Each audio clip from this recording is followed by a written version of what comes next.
ഡയലോഗുകൾ നമുക്ക് കേൾക്കാം. ഞങ്ങളിങ്ങനെ എടുക്കുക, അല്ലെ കേരളത്തെ ഇങ്ങനെ എടുക്കുക, എയിംസ് ഇങ്ങോട്ട് കൊണ്ടുവരിക, ഇത് നമുക്ക് ഇത്രയേ ഉള്ളൂ. അതിൻ്റെ അപ്പുറത്തേക്ക് ഒരു ചുക്കും നടക്കില്ല. ഇവിടെ നടക്കാത്ത ഹൈവേ ഒക്കെ കൊണ്ടുവന്ന് കഴിയുമ്പോൾ മോഡി അടക്കം ഇപ്പൊ കുറ്റം പറയാനുള്ള പിണറായിന് അത്രയ്ക്കധികം നല്ല ലീഡർഷിപ്പാണെന്ന് പറയാം. കേരളം നമ്പർ 1 ആയി. തീർച്ചയായിട്ടും ഏത് മേഖലയിലല്ലാത്തത് നല്ലൊരു ലീഡർഷിപ്പ് ഉള്ളപ്പോൾ മാറി നമ്മൾ എന്തിനു ചിന്തിക്കണം. വി ഡി സതീശൊക്കെ മണ്ടത്തരങ്ങൾ മാത്രമല്ല പറയാം, നമ്മൾ എല്ലാ ദിവസവും കാണാനല്ലേ. ചെന്നിത്തലയെ കുറിച്ച് എന്താ പറയുള്ളത്? രമേശ് ചെന്നിത്തലയ്ക്ക് അവർ തന്നെ ഒതുക്കി കഴിഞ്ഞു. 10 വർഷമായിട്ടില്ലേ പിണറായി ഭരിച്ചുകൊണ്ടിരിക്കുകയാണ്. ഇനി ഒരു 5 വർഷം കൂടി പിണറായിക്ക് കൊടുക്കാൻ ചേട്ടൻ ആഗ്രഹിക്കുന്നുണ്ടെന്നുള്ളതാണ് ചോദ്യം. തീർച്ചയായിട്ടും പിണറായി വിജയൻ തന്നെ ഭരിക്കണം. ഇത്രയും നല്ലൊരു രീതിയിൽ ഈ ഭരണം നടപ്പിലാക്കിയ പിണറായി വിജയനല്ലേ. പിണറായി എന്ന് പറയുന്നത് നല്ലൊരു ഇരട്ടച്ചങ്ങൻ ലീഡർ നമുക്കുള്ളതുകൊണ്ടാണ് നമ്മുടെ ഈ കേരളം ഇത്ര ലോക പ്രസിദ്ധമായിപ്പോൾ. ലോകരാജ്യങ്ങൾ പോലും അഭിമാനിക്കുന്ന രീതിയിൽ നമ്മുടെ കേരളം കൊണ്ടുവന്ന പിണറായി വിജയൻ ഒറ്റ ലീഡർഷിപ്പാണ്. കേരളം നമ്പർ 1 ആയി. തീർച്ചയായിട്ടും ഏത് മേഖലയിലല്ലാത്തത്. ഏത് മേഖലയിലെ സ്കൂൾ ഞങ്ങളൊക്കെ പഠിക്കുമ്പോൾ സ്കൂളിലൊക്കെ ചോരുന്ന സ്കൂളുകളാണ്. ഇന്നൊക്കെ ഹൈടെക് സ്കൂളുകളായി. ആശുപത്രി ഞാനൊക്കെ എപ്പോഴും പ്രൈവറ്റ് ഹോസ്പിറ്റലിൽ പോയിക്കൊണ്ടിരുന്നത്. ഇപ്പോൾ ഫുൾ ടൈം ഗവൺമെൻറ് ഹോസ്പിറ്റലുകളിലാണ് ഫുൾ ടൈം പോണത്. റോഡുകൾ ഞങ്ങളൊക്കെ വരുമ്പോൾ ഞങ്ങൾ ബാരവണ്ടി വരികയാണ്. ഈ റോഡുകൾ തന്നെ കുണ്ടും കുഴിയായിരുന്നു. അതിനകത്തൂടെയാണ് ഞങ്ങൾ വാരണത്. ഇന്ന് റബ്ബറൈസ്ഡ് ഇതൊക്കെ നമുക്ക് നേരിട്ട് കാണണേയുള്ള.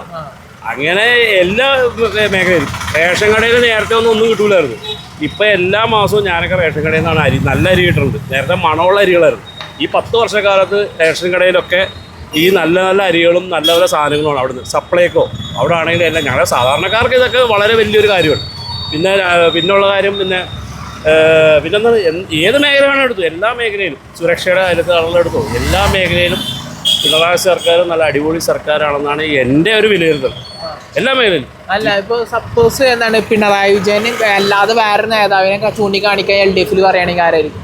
നിലവിൽ നല്ലൊരു ലീഡർഷിപ്പ് ഉള്ളപ്പോൾ മാറി നമ്മൾ എന്തിനു ചിന്തിക്കണം. നല്ല പിണറായി ശേഷം എന്നുള്ളൊരു ചോദിച്ചിട്ടുണ്ടെങ്കിൽ ആരായിരിക്കും? ശേഷം പിണറായി അത് കഴിയുമ്പോഴല്ലേ. ഇപ്പൊ നിലവില് ഉള്ള ഒരു ലീഡർഷിപ്പായിട്ട് നല്ല രീതിയിൽ നല്ല മുഖ്യമന്ത്രി എത്രയോ കരുതലായി. കോവിഡ് സമയത്ത് പ്രളയ സമയത്ത് എല്ലാം കരുതലായിട്ടുള്ള നമ്മുടെ ഒരു അച്ഛനെ പോലെ ഒരു മുത്തച്ഛനെ പോലെ ഇരുന്നിട്ടുള്ള പിണറായി വിജയൻ. അപ്പോൾ പുള്ളിക്കാരനുള്ളപ്പോൾ പിന്നെ മാറി ചിന്തിക്കേണ്ടതിന് ആവശ്യമില്ല. ഇല്ലാതാവുമ്പോൾ അപ്പം ചിന്തിക്കാം. അതങ്ങനെ സംഭവം തന്നെ വരില്ല. വേറെ ചോദിച്ചോട്ടെ, അതായത് സപ്പോസ് UDF ഭരണത്തിൽ വരികയെങ്കിൽ ആരായിരിക്കും ഭരണത്തിൽ വരിക? UDF ഭരണത്തിൽ വരുവാണെങ്കിൽ UDF വരാതിരിക്കട്ടെ എന്നാണ് ഞങ്ങളുടെയൊക്കെ അഭിപ്രായം. വേറെ ഒന്നുമല്ല. അത്ര മോശം നമുക്കറിയാലോ. പലയിടത്തും മറ്റേ കല്ലുകൾ മാത്രം ഇട്ടിട്ടുള്ള സമയങ്ങളല്ലേ ഇതിനു മുമ്പ്. പാലാരേട്ടം പാലം നമ്മുടെ ഏറ്റവും അടുത്തുള്ള പൊളിച്ചു പണിയേണ്ടി വന്നില്ലേ. അഴിമതിയുടെ കൂടായിരിക്കും. വരാതിരിക്കട്ടെ എന്നാണ് നമ്മൾ ഇത്രയും മുന്നോട്ട് വന്നത്. പിന്നോട്ട് അടിക്കേണ്ടി വരും. പെൻഷൻ എന്തെങ്കിലും ഒരു മാറ്റം ഉണ്ടാക്കിയ അവര് വന്നപ്പോൾ തന്നെ ഇതൊക്കെ എങ്ങനെ കൊടുക്കുമെന്നാണ് ആലോചിക്കുന്നത്. ഇത് ഇനിയും വർദ്ധിപ്പിക്കാമെന്നാണ് ഇടതുപക്ഷം പറയണത്. അതുകൊണ്ട് തന്നെ UDF വരാതിരിക്കട്ടെ എന്നാണ് ആൾ പറയണത്. വരുവാണെങ്കിൽ തന്നെ ഇപ്പം നല്ല ആള് ഇച്ചിരിയെങ്കിലും വീക്ഷണമുള്ളത് എനിക്ക് തോന്നുന്നത് മറ്റേ ഇയാളാണ്, നമ്മുടെ കരൂരാരും വരുവാണെങ്കിൽ പിന്നെ എന്ത് വി ഡി സതീശൊക്കെ മണ്ടത്തരങ്ങൾ മാത്രമല്ല പറയുന്നത്. നമ്മൾ എല്ലാ ദിവസവും കാണാനല്ലേ. മണ്ടത്തരങ്ങൾ മാത്രമാണ്. ഒരു വിഷം വേണ്ടേ. എന്ത് വിഷയമാണ് പറയുന്നത്. പുള്ളിക്കാരൻ പറയണത് ഇവിടുന്ന് അതിവേഗത്തിൽ നമുക്ക് കായലിലൂടെ വോട്ട് ഓടിക്കാമെന്ന് മാത്രമാണ് പറയണത്. അത് ഇത്രയും നാൾ മുമ്പ് പിണറായി കൊണ്ടുവന്നു കഴിഞ്ഞാണ്. എല്ലാ കനാലുകളും റെഡിയാക്കി, കനാലുകളൊക്കെ റെഡിയാക്കി കഴിഞ്ഞു, തുരങ്കങ്ങൾ റെഡിയാക്കി കഴിഞ്ഞു. രമേശ് ചെന്നിത്തലയെ കുറിച്ച് എന്താ പറയുള്ളത്? രമേശ് ചെന്നിത്തലയൊക്കെ അവർ തന്നെ ഒതുക്കി കഴിഞ്ഞു. ഈ രമേശ് ചെന്നിത്തലയ്ക്കൊന്നും രക്ഷയില്ല. അതുകൊണ്ട് അതിനെപ്പറ്റി ഒന്നും ചിന്തിക്കണേ. പിന്നെ തരൂരാണെന്ന് എനിക്ക് തോന്നുന്നത്. ഞാൻ കുറച്ച് ആൾക്കാരോട് ചോദിച്ചപ്പോൾ UDF ഭരണത്തിൽ വരെ ചോദിച്ചപ്പോൾ അവര് തമ്മിൽ തല്ലുകൂട്ടിയിട്ട് ആരെ തീരുമാനിക്കണം അവരായിരിക്കും നേതാവ്. അത് തന്നെയാണ് അവസ്ഥ. പക്ഷെ ഉള്ളത് നമ്മൾ സത്യസന്ധമായിട്ട് പറയാം. നമ്മൾ രാഷ്ട്രീയം വെച്ചിട്ട് പറയണല്ലോ. അതിൽ കുറച്ച് വിവരമുള്ള രീതിയിലും കുറച്ച് കാഴ്ചപ്പാടുള്ള ഭീഷണമുള്ള രീതിയിലും പറയണത് തരൂരാണ്. തരൂർ ഒരുപാട് പിന്നെ രസമുണ്ട്. ഇത് അയാൾ കറക്റ്റായിട്ടുള്ള കാര്യങ്ങൾ പറയണം. അയാൾ പിണറായി നല്ല കഴിയുമ്പോൾ നല്ലതെന്ന് പറയണു. അതുകൊണ്ടാണ് അയാളെ പുറത്താക്കിയ രീതിയിൽ നിൽക്കുന്നത്. ഉള്ളത് പറയണ്ടേ. നമ്മൾ എന്താണെങ്കിലും നമ്മുടെ കേരളം നന്നാവണമല്ലോ. അതിപ്പോൾ UDF ഭരിച്ചാലും LDF ഭരിച്ചാലും BJP വന്നാലും കേരളം നന്നാവണം. BJP UDF എന്താ ചെയ്യണത്? ഇവിടെ നമ്മുടെ കേരളം ഈ മുങ്ങി തഷിഞ്ഞു പോയാലും പിണറായി പോകണം എന്നാണ് അവർ പറയണത്. അതെന്ത് കാര്യമാണ്? നമ്മളെല്ലാം ഇവിടെ ജീവിക്കേണ്ടവരല്ലേ. നമ്മളെല്ലാം മലയാളികളല്ലേ. എന്തൊക്കെയായാലും നമ്മുടെ നല്ല കാര്യങ്ങൾ അവർ അംഗീകരിക്കണ്ടേ. അംഗീകരിച്ചാലേ പോകണ്ടേ. മോദി എന്തായിരുന്നു പിണറായിന് ആദ്യം തന്നെ ഭയങ്കര എതിർപ്പായിരുന്നല്ലോ. മോദി ഇവിടെ ഗെയിൽ പൈപ്പ് ലൈനും ഹൈവേയും നടക്കാത്ത ഹൈവേ ഒക്കെ കൊണ്ടുവന്ന് കഴിഞ്ഞപ്പോൾ മോഡി അടക്കം ഇപ്പോൾ കുറ്റം പറയാനുള്ള പിണറായിന് അത്രയ്ക്കധികം നല്ല ലീഡർഷിപ്പാണെന്ന് പറയണം. അതുകൊണ്ട് തന്നെ പിണറായി വരണമെന്ന് തന്നെയാണ് ഞങ്ങൾക്ക് പറയണത്. ഇതെല്ലാ ചെറിയ പിള്ളേർക്ക് പോലും അറിയാം. ഞങ്ങളിത് പറയേണ്ട ആവശ്യമൊന്നുമില്ല. ഈ വേറെ സാങ്കല്പികമായിട്ടൊരു ചോദ്യം ചോദിക്കുക. ചിലപ്പോൾ നടക്കാൻ സാധ്യതയില്ല. അതാണ് സപ്പോസ് കേരളത്തിന്റെ മുഖ്യമന്ത്രിയായിട്ട് സുരേഷ് ഗോപി BJPയുടെ പ്രതിനിധിയായിട്ട് വന്നാൽ എങ്ങനെ ഇരിക്കും? ഒന്നും സംഭവിക്കില്ല. ആകെ കുറച്ച് ഡയലോഗുകൾ മാത്രമായിരിക്കും പറയണേ. കുറെ ഡയലോഗുകൾ നമുക്ക് കേൾക്കാം. ഞങ്ങളിങ്ങനെ എടുക്കുക, അല്ലെ കേരളത്തെ ഇങ്ങനെ എടുക്കുക, എയിംസ് ഇങ്ങോട്ട് കൊണ്ടുവരിക, ഇത് നമുക്ക് ഇത്രേ ഉള്ളൂ. അതിൻ്റെ അപ്പുറത്തേക്ക് ഒരു ചുക്കും നടക്കില്ല ഇവിടെ. ഒരു ചുക്കും നടത്താനുള്ള ത്രാണിയില്ല. അങ്ങനെയാണെങ്കിൽ പുള്ളിക്കാരൻ MP ആയി. BJP ആദ്യത്തെ ഒരു MP ആയിട്ടല്ലേ ഇവിടെ വന്നത്. ഒരു എയിംസ് കൊണ്ടുവരാൻ കഴിയില്ല. നിസ്സാരമായ കാര്യം.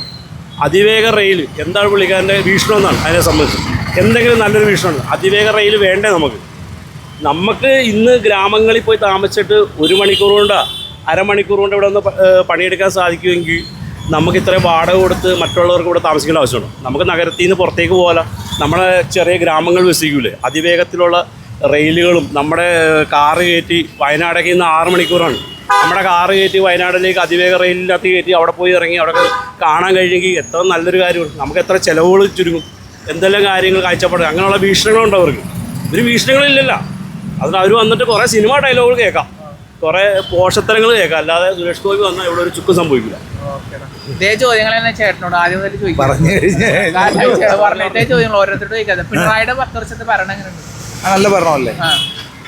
നല്ല ഭരണം, തുടർ ഭരണം ഉണ്ടാവണമല്ലോ. നല്ല ഭരണം ചെയ്തു വെച്ചേക്കണ കുറേ കാര്യങ്ങളാണല്ലോ. അത് പൂർത്തീകരിക്കണമെങ്കിൽ 5 വർഷം കൂടി നമുക്ക് കിട്ടണം.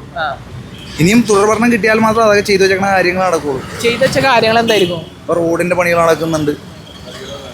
ഓരോ റോഡിന്റെ പണികളൊക്കെ നടക്കുന്നുണ്ട്. ഒരു പോരായ്മയും കാണാനില്ല. ഒന്നുമില്ല. ഒന്നും എന്താ പോരായ്മ എന്ന് പറഞ്ഞാൽ അത് പുള്ളിയോടും കൂടി പറഞ്ഞാൽ പുള്ളിയെ തിരുത്തേണ്ടതാണെങ്കിൽ മുഖ്യമന്ത്രി എന്നുള്ളതിൽ നമ്മളത് ശ്രദ്ധയിൽപ്പെടുത്തിയാൽ തിരുത്തേണ്ട കാര്യമാണെങ്കിൽ പുള്ളി തിരുത്തും. മുഖ്യമന്ത്രി തിരുത്തും. നിലവിൽ കേരളം നമ്പർ 1 ആണ്. നേരത്തെ ചിലപ്പോൾ UDF ഭരണത്തിൽ വരികയെങ്കിൽ ആരായിരിക്കും ഒരു നേതാവായിട്ട് വരിക? വരില്ല. പിന്നെ ഇനി വേറെ ഒരു നേതാവിനെ കുറിച്ച് ചിന്തിക്കണ്ടല്ല. വരില്ല. UDF സപ്പോസ് വരികയാണെങ്കിൽ വരില്ല.